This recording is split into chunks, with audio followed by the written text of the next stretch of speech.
La historia no contada. Programa de investigación y divulgación histórica. Investigaciones realizadas con pruebas documentales, testificables y monumentales.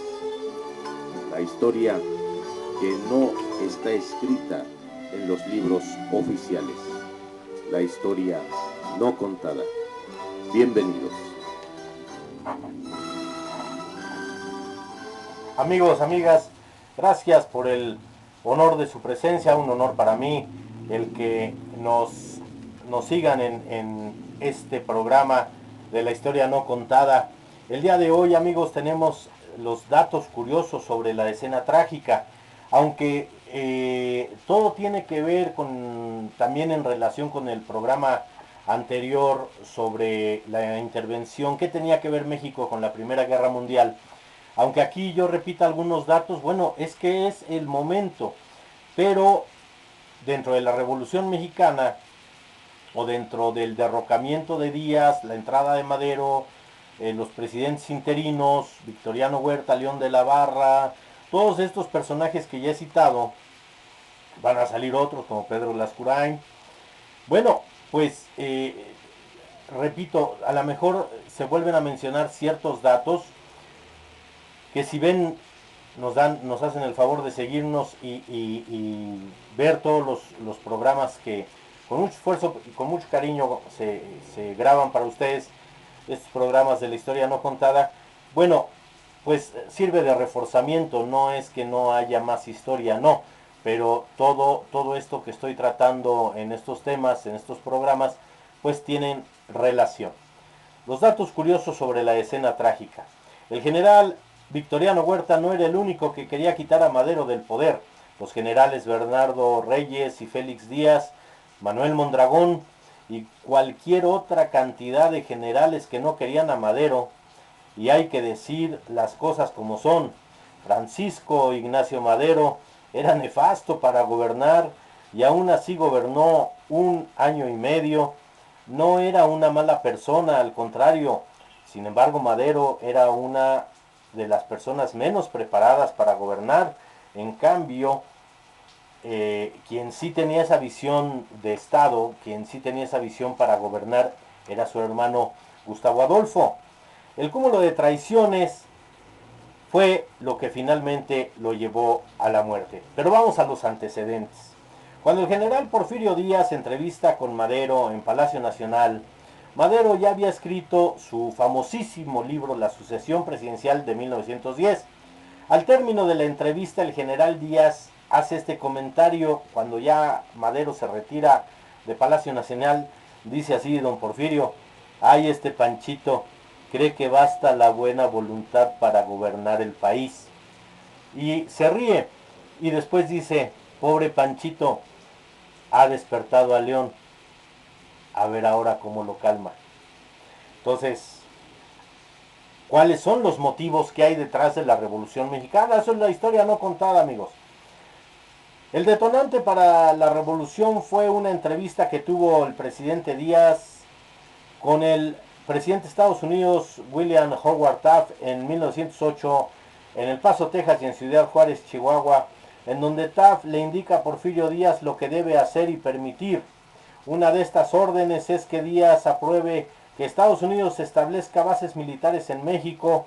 Otra es que deje de construir el ferrocarril transatlántico del Istmo de Tehuantepec porque atentaba contra el proyecto del Canal de Panamá, y que le dejara dar asilo, o sea que Díaz dejara de darle asilo político al expresidente exiliado de Guatemala, que desistiera de comprar armas para el ejército mexicano al imperio alemán y las obtuviera de Estados Unidos. Porfirio Díaz se niega rotundamente a todas estas peticiones. La más nefasta que Taft le pide a Díaz es que devalúe el peso ante el dólar, ya que en ese tiempo un peso costaba $2, algo inaudito para Estados Unidos. Díaz se niega, defendiendo la soberanía nacional. El general tenía en ese momento 78 años de edad. Era evidente que en cualquier momento podía morir, lo cual desestabilizaría al país, afectando a Estados Unidos, y esto no lo podía permitir. Es entonces que se declara la sentencia de muerte para el gobierno de Díaz. Porfirio Díaz, antes y después de la presidencia, se enfrentó a muchas cosas peores que la revolución que había iniciado Madero el 20 de noviembre, que estaba programada para el 20 de noviembre de 1910 a las 6 de la tarde. Y fíjense, amigos, amigas, Madero ni siquiera estaba en el país, estaba en Estados Unidos cuando ya se había programado todo esto y se iba a hacer esta lucha. Madero se inicia en el norte de la República, de ahí viene bajando la cuestión revolucionaria. Después Madero se integra, pero ese 20 de noviembre de 1910 a las 6 de la tarde, que está mandatado el inicio del movimiento revolucionario, Madero no se encuentra en México. La toma de Ciudad Juárez fue el único acto violento después del Plan de San Luis, que no era suficiente para quitar a Díaz del poder. No se va del país porque haya una revolución, se va para evitar una revolución. Díaz no se va por ser derrotado por Madero, se va porque Madero tiene el apoyo de Taft, sin olvidar que Madero proclama el Plan de San Luis en los Estados Unidos con el apoyo de empresarios y políticos estadounidenses, que es la otra parte del Madero que nunca se menciona, o sea, la historia no contada, porque entonces Madero quedaría como el títere norteamericano y esto demeritaría su histórico prestigio. Pero la verdad, así es. Y ha habido más títeres, no nada más Madero. Hace poco por ahí también acabamos de salir de uno.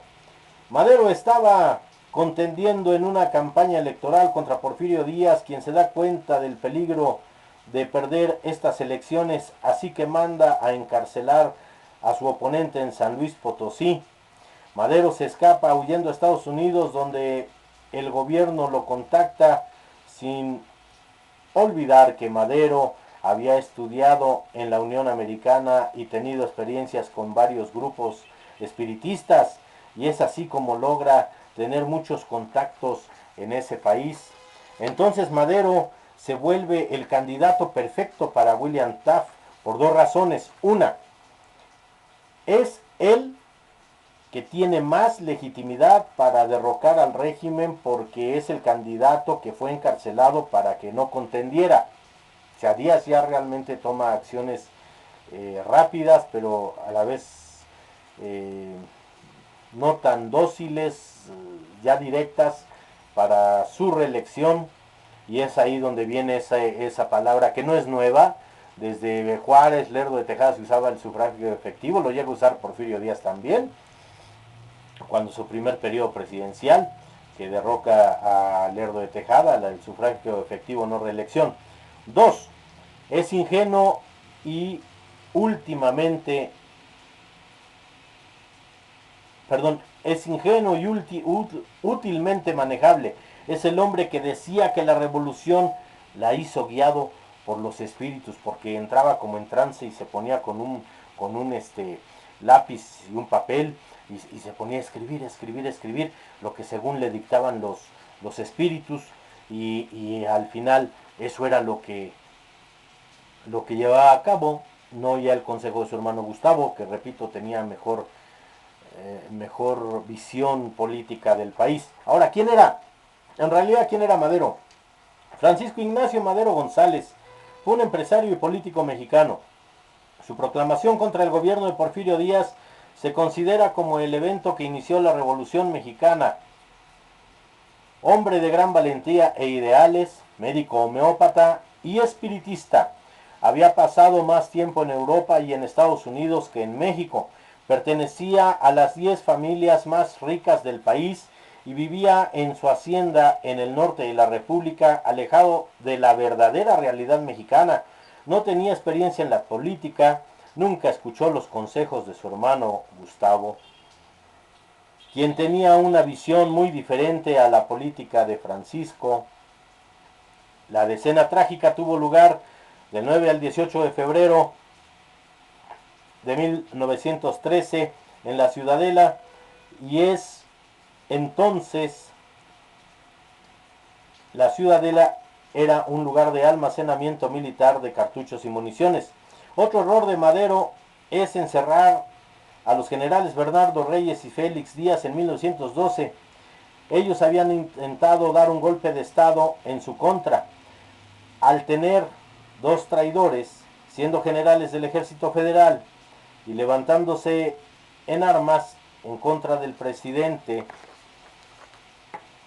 pues la condena para ellos era la pena de muerte. En ese momento la condena sobre tribunal militar era la pena de muerte por golpe de estado, y más siendo generales, siendo militares, y era la pena de muerte por fusilamiento, pero Madero los perdona y solamente los encarcela. Manuel Mondragón, general artillero, organiza un grupo de militares para liberar de la cárcel a los insidiosos. Una vez en libertad, Reyes se dirige a Palacio Nacional para derrocar a Madero. Su objetivo es claro: ya derrocado el presidente, poner orden al país en orden, y el general Lauro Villar es quien mata a Reyes. Ya comenté en otro programa cómo lo rafaguea arriba de su caballo lucero, un caballo de gran alzada. En la madrugada del 9 de febrero de 1913 se había planeado todo lo que acontecería en el transcurso de ese día. A las 7 de la mañana es notificado en el castillo de Chapultepec, es notificado Madero de que en Palacio Nacional hay un levantamiento en su contra y que ha muerto el general Reyes. Se organiza la Marcha a la Lealtad, que es cuando Madero baja del castillo de Chapultepec, custodiado por los alumnos del Colegio Militar, hacia Palacio Nacional. Cuando Madero llega a Palacio Nacional, Bernardo Reyes, al interior del mismo, tiene ya dos horas y media de haber muerto. La intención de Madero es poner al general Lauro Villar a cargo del ejército fiel al presidente y así combatir a los sublevados, pero del Villar está herido y entonces decide que sea Victoriano Huerta quien ocupe el cargo. Hasta ese momento Huerta había sido un militar leal al gobierno de Madero, el cual había atacado a Pascual Orozco y a Emiliano Zapata, y su hermano Gustavo Adolfo Madero le dice: Pancho, no confíes en Huerta porque te va a traicionar. Sin embargo, Madero confía en Huerta porque ya ha combatido a otros sublevados y no lo ha traicionado. Así que Huerta se va con sus tropas a la ciudadela a combatir a los que se han levantado en contra de Madero, pero en realidad nunca los combatió. Durante los próximos 10 días finge que ataca la ciudadela donde está encuartelado Félix Díaz. Tiene los cañones y demás artillería apuntando hacia ese lugar, pero sin efectuar ningún disparo con blanco efectivo. Y si los ejecutaba, pues no daban en el blanco, daban a los lados. El único general que fue leal a Madero hasta sus últimos días fue Felipe Ángeles, a quien Madero va a buscar al estado de Morelos. Era el único artillero e ingeniero militar que estaba atacando a la ciudadela, y él sí logra sacar a base de cañonazos a Félix Díaz. Estuvo a punto de morir Félix Díaz porque el general Ángeles, el mejor artillero que tuvo la Revolución Mexicana. Los demás estaban a las órdenes de Huerta, y él llamaron el llamado sitio de la ciudadela, o el llamarlo así, pues realmente era una simulación, ya que Félix Díaz entraba y salía a la hora que quisiera libremente, según no tenían comida, no tenían suministros, pero no es cierto, les llevaban de comer y luego él salía ahí al patiecito a comer. Félix Díaz ahí con su escolta, con su Estado Mayor. En esos 10 días fue el negociar cómo quitar a Madero del poder, y se decide exigirle a él y a José María Pino Suárez que renuncien a la presidencia y a la vicepresidencia a través de un sinnúmero de presiones para lograrlo. Los empresarios de la Ciudad de México se declaran leales a Huerta y quieren que regrese el orden. Entonces Madero pierde todo su apoyo y la exigencia de la renuncia es a cambio de su vida. O sea, ya le dan ahí el famoso ultimátum, dando lugar a la otra traición, ya que Madero asume que no hay más remedio que renunciar, y en ese momento el embajador de Cuba en México, don Manuel Márquez Sterling, le ofrece a Madero y a su familia, en este caso a Sara Pérez, su esposa, asilo en la isla de Cuba, y lo que negocia Márquez Sterling con Huerta es que facilite un tren que los lleve de la Ciudad de México a Veracruz, y él se encargará de llevarlos a Cuba, ponerlos a salvo y darles asilo, pero con la garantía de Huerta. Huerta comenta que se van a respetar las vidas de Madero y Pino Suárez, pero el 18 de febrero presentan forzadamente sus renuncias en el Congreso. Después de eso, Huerta los manda arrestar y encierra en Palacio Nacional. Como no hay presidente, el Congreso debe nombrar uno provisional. Huerta no quería que se pensara en él, ya que era un traidor golpista. Entonces se piensa y se nombra al licenciado Pedro José Domingo de la Calzada Manuel María Lascurain Paredes, quien era ministro del Interior de Madero, durando solo 45 minutos en el poder. Lascurain se coloca a la banda presidencial, jura la Constitución, siendo su primer y único acto de gobierno nombrar como ministro de Gobernación a Huerta, tras lo cual renuncia a la presidencia Pedro Lascurain, y al no haber presidente, pues entonces el que era el secretario o ministro de Gobernación subiría o sube como presidente de la República. Todo estaba mandatado por Huerta. Dado el caso de la renuncia, quien debe asumir la presidencia es el ministro de Gobernación. De esta forma, Huerta se convierte en el presidente, y el 22 de febrero ordena llevar a Madero y a Pino Suárez bajo engaño a la cárcel de Lecumberri, haciéndoles creer que los llevarían a la estación del tren para llevarlos a Veracruz. Sin decirles nada, los bajan de los coches y los ejecutan. El dueño de los coches donde son conducidos Madero y Pino Suárez era Ignacio Latorre, yerno del general Porfirio Díaz, esposo de su hija Amada, quien era su consentida. Ignacio Latorre era lagartijo comprobado, o sea, era homosexual, mejor conocido por el famoso número 41.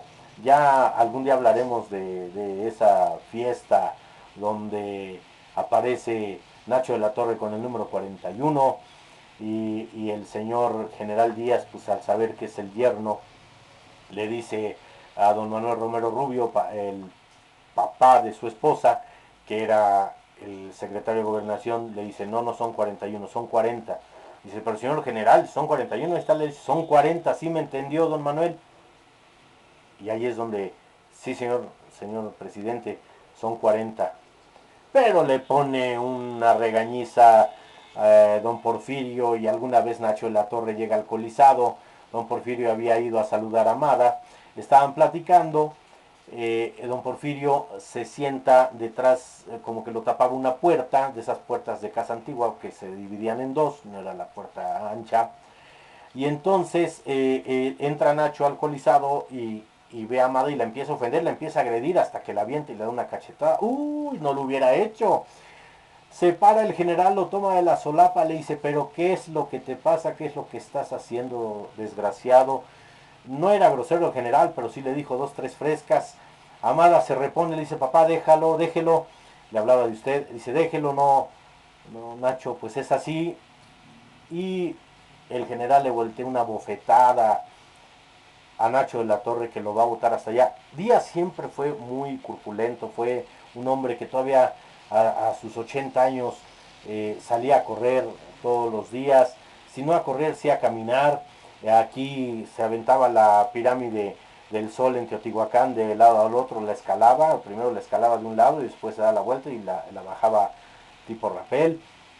Un hombre muy fuerte, y aquel sotaco pues lo manda ahí por tierra y le dice: vuelves a tocar a mi hija y yo te mato.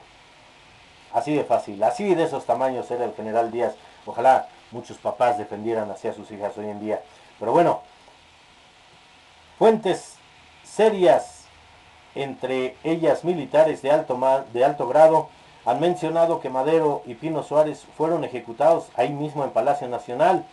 Lo que sabemos puede ser la versión oficial que nos quisieron hacer creer. Sí, gente del alto mando que en algún momento se ha platicado con ellos, pues mencionan que murieron ahí mismo los ejecutaron. Con ellos estaba también en cautiverio, estaba encarcelado el general Ángeles. Ahora bien, Ángeles, cuando se va exiliado del país y regresa, Ángeles regresa completamente transformado, con otro tipo de ideales, con unos ideales muy cambiado totalmente. Y bueno, pues como pasa en México, y es feo que lo diga, pues hay que destruir todo vestigio, toda fuente que diga la verdad. Y el que vive esos últimos momentos y el que podía testificar esto que yo estoy mencionando ahorita, de estas fuentes que son de buena fuente, esta información, que fueron ejecutados no en Lecumberri, sino ahí mismo en Palacio Nacional, después hacen todo, que salen los carros y todo, que los carros eran rentados de Nacho de la Torre, tenían una especie de renta de carros como taxis, pues privados. Entonces, era el general Ángeles. Cuando Ángeles regresa, se le acusa de traidor, al igual que sucedió con Agustín de Iturbide. Los dos siempre preguntaron, pero traidor a la patria en qué o por qué, explíquenme. Y le dan la sentencia de muerte y Ángeles muere fusilado. Con Ángeles se acababa todo vestigio de probidad de lo que había pasado con Madero y con Pino Suárez. Algo muy similar en nuestros días al caso Colosio. Todos los que intervinieron en el caso Colosio hoy en día están muertos. Entonces, nada más para que vean cómo la historia se repite. Con otras personas, en otras fuentes. Años después, y acusado de alta traición, lo que yo les decía, será ejecutado el general artillero Felipe Ángeles, después de haber regresado de su exilio, quien sabía toda la verdad, ya que él estuvo preso junto con Madero y Pino Suárez en Palacio Nacional y no le convenía al régimen dejar algún testigo de lo ocurrido aquella noche. Amigos, amigas, pues estas son precisamente los datos curiosos sobre la decena trágica, esperando les haya sido de su agrado esta información. Y bueno, ya vamos terminando prácticamente un ciclo que todos estos programas en algún momento estoy elaborando, ya está el libro para tenerlo en papel, pero bueno, se les da el anticipo a ustedes de todo esto. Y no se pierdan el próximo programa, que hablaremos de qué creen, del panteón más hermoso de la Ciudad de México, el Panteón Francés de la Piedad. Por el favor de su atención, muchas gracias. Su amigo Ricardo Trillanes se despide deseándoles lo mejor de todos los tiempos. Nos vemos el próximo programa. Gracias, hasta luego.